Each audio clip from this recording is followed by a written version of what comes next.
Student, how are you? I hope you are fine and enjoying the videos. In this video, we cover the accounting equation. बटे accounting equation एक नया concept है, लेकिन based on the principle of matching. मैं assets is equal to liability plus capital, जो कि मैं आपको previous video में बता चुकी हूँ. अगर आप first time इस video को देख रहे हैं तो subscribe कीजिए और पिछली videos को देखिए, और अगर नहीं तो इसको कंटिन्यूटी में देखेंगे. An accounting equation is a mathematical expression which shows that the assets and liabilities of a firm are equal. यहाँ पर मैचिंग प्रिंसिपल बताया था, वहां पर मैंने आपको बताया था कि assets is equal to liability plus capital. इसी तरह से इसमें ये इक्वल होती हैं.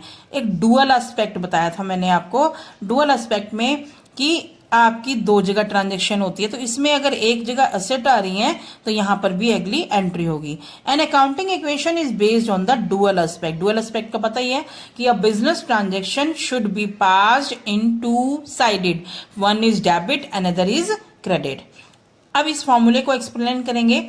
Assets is equal to liability plus capital, और capital is equal to assets minus liabilities, और liabilities is equal to assets minus capital. ये बेटा याद रखोगे तो आपका सारा इसमें इक्वेशन में क्लियर हो जाएगा. ठीक है बेटा, ये एक ही फॉर्मूला है, इसी से मैंने दोनों आगे फ्रेम किए हैं. अब है what is the effect of transaction on accounting equation. इसको समझिए थियोरिटिकल, फिर प्रैक्टिकल आपको जल्दी क्लियर होगा. ए ट्रांजेक्शन में अफेक्ट आइदर बोला है, कंपल्सरी नहीं है, both side of the equation, यानी कि बाय द सेम अमाउंट से ही आपकी एक साइड को अफेक्ट करेगी और दूसरी साइड को, और one side of the equation only. मैंने यहां पर आइदर वर्ड यूज किया तो यहां पर और आ गया, यानी कि एक ट्रांजेक्शन असेट्स में अगर आती है तो उतनी ही सेम अमाउंट से लाइबिलिटी या कैपिटल को अफेक्ट करेगी, या नहीं भी कर सकती. तो इसमें कैसे करेंगे? ट्रांजेक्शन अफेक्टिंग, इसको हमने दो पार्ट्स में बांटा है. ट्रांजेक्शन अफेक्टिंग टू आइटम्स, यानी कि दो आइटम्स को, affecting more than two item. Two item में means assets equal to liability या प्लस कैपिटल. जब आपकी कैश में भी आ जाएगी, कैपिटल में भी आ जाएगी. आइटम्स बोली हैं, इसके अंदर जो आइटम्स आती हैं तो उनको अभी हम करेंगे कैसे. ठीक है बच्चे, मैं अभी आपको असेट्स की, लाइबिलिटीज की और कैपिटल की भी आइटम बताऊंगी.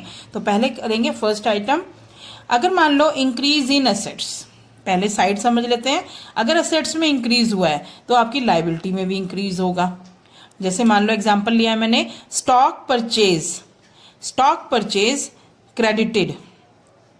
स्टॉक का मतलब क्या होता है? आपने गुड्स को खरीदा, गुड्स खरीदे तो स्टॉक बढ़ गए. स्टॉक एक तरह से आपका असेट्स होता है. कैसे? क्योंकि आपने उसको खरीद लिया, ऑनरशिप आपके पास आ गई. तो मैंने आपको यही बताया था ना, असेट्स होते क्या है? असेट्स मीन्स जिनको आप ओन करते हैं. तो अगर आपका स्टॉक बढ़ गया, ठीक है, अगर आपने उनको कैश में खरीदा है तो कैश कम होएगा, लेकिन मैंने यहाँ पर क्रेडिट यानी कि उधार में खरीदा है तो आपकी लाइबिलिटी भी तो बढ़ गई, क्रेडिटर बढ़ गए ना. उधार पे मान लिया तो क्रेडिटर को एक और वर्ड यूज करते हैं, सप्लायर, यानी कि आपने उनके पैसे अभी देने हैं. एक और लिया है मैंने, loan from bank.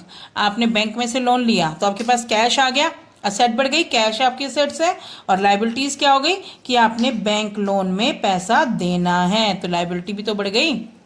Clear? Next है आपका बेटा decrease in liability, decrease in assets. दोनों सेम सिचुएशन में चल रहे हैं. अगर आपने पेमेंट कर दी क्रेडिटर को, वही ऊपर वाली पेमेंट कर दी, तो आपका कैश कम हो गया. ठीक है ना, कैश आपका मैंने आपको असेट बताया, तो क्रेडिटर भी तो कम हो गए. अब आपने फर्दर उनकी कोई पेमेंट नहीं करनी. इसी तरह से पेमेंट टू बैंक लोन, तो कैश गया और बैंक लोन भी खत्म हो जाएगा. क्लियर? आपको समझ में आई कि ट्रांजेक्शन अफेक्टिंग टू आइटम्स, सिर्फ दो आइटम्स को इफेक्ट करती हैं. नेक्स्ट है increase in assets, increase in capital.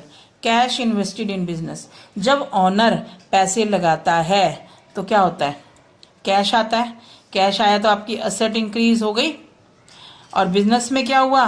Capital भी तो आ गई, तो कैपिटल भी इंक्रीज हो गई. ये उसका और एग्जांपल है कि दो आइटम्स को अफेक्ट करते हैं. अगर मान लो वही पार्टनर, ऑनर, मालिक है जो, वो विड्रॉ कर लेता है, यानी कि ड्रॉइंग कर लेता है. ड्रॉइंग क्या होती है? व्हेन ऑनर विड्रॉ कैश और goods from business for personal use, अपने पर्सनल यूज के लिए, ना कि बिजनेस के लिए। तो क्या होगा, वो ड्राइंग हो जाती है।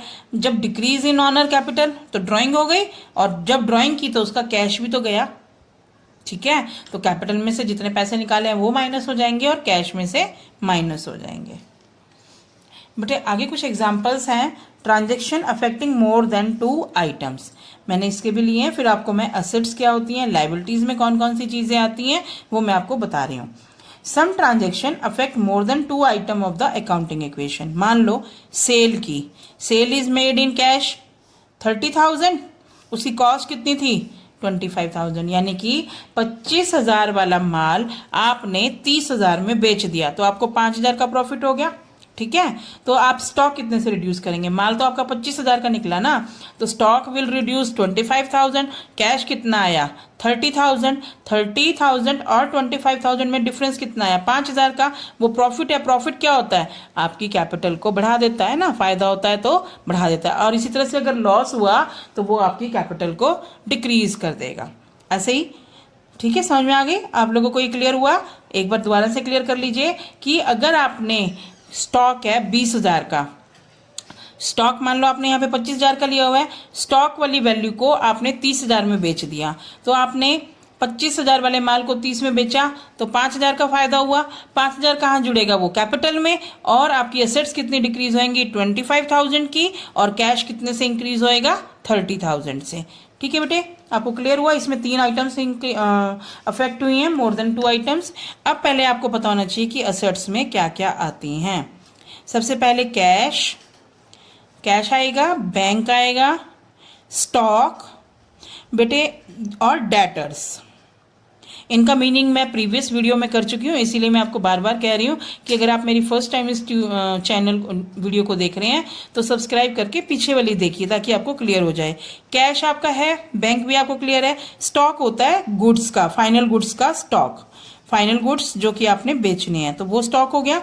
Debtors, to whom you made credit sale, जिनको आप उधार पर माल बेचते हो, वो डेटर हो गए। ये आपके बेटे करंट असेट्स में आते हैं। ठीक है, उसके बाद आपके पास फर्नीचर हो गया, मशीन हो गई, और इसमें जो अकाउंटिंग इक्वेशन में टाइप राइटर आ जाता है, और किसी भी तरह के हो तो वो आप लोगों के क्या हो जाती हैं, फिक्स असेट्स, क्योंकि ये मोर देन 1 ईयर चलती हैं, इनको आप बेचने के लिए नहीं खरीदते। तो ये आइटम्स आपकी असेट्स की कैटेगरी में आते हैं। ठीक है, उसके बाद आपकी आती है कैपिटल। कैपिटल में तो आपने क्या करना है, जो ऑनर ने कैश को लगाया। ठीक है, अगर कोई एडिशनल कैश लगाता है बिजनेस में तो वो ऐड, अगर ड्राइंग करेगा तो माइनस, अगर प्रॉफिट है तो आपकी कैपिटल प्लस, अगर लॉस है तो माइनस। क्लियर हो गया आप लोगों को।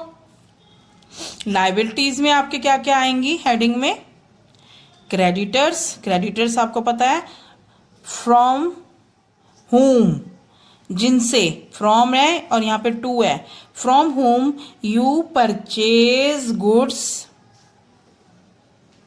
ऑन क्रेडिट, यानी उधार पर माल लेते हो। ठीक है, इसको बोलते हैं आप क्रेडिटर्स। अगर आपने कोई बैंक लोन लिया है या शॉर्ट टर्म लोन है तो ये आप लोगों का क्या आएगा, लायबिलिटी में। ठीक है, अभी 2 आइटम्स और रहती है, आउटस्टैंडिंग और प्रीपेड, वो जैसे जैसे हम लोग करेंगे उसमें करेंगे। ठीक है बच्चों, I hope you understand this concept. In next video I will provide you the format and 1 question. Okay, subscribe the channel for new notification. Thank you.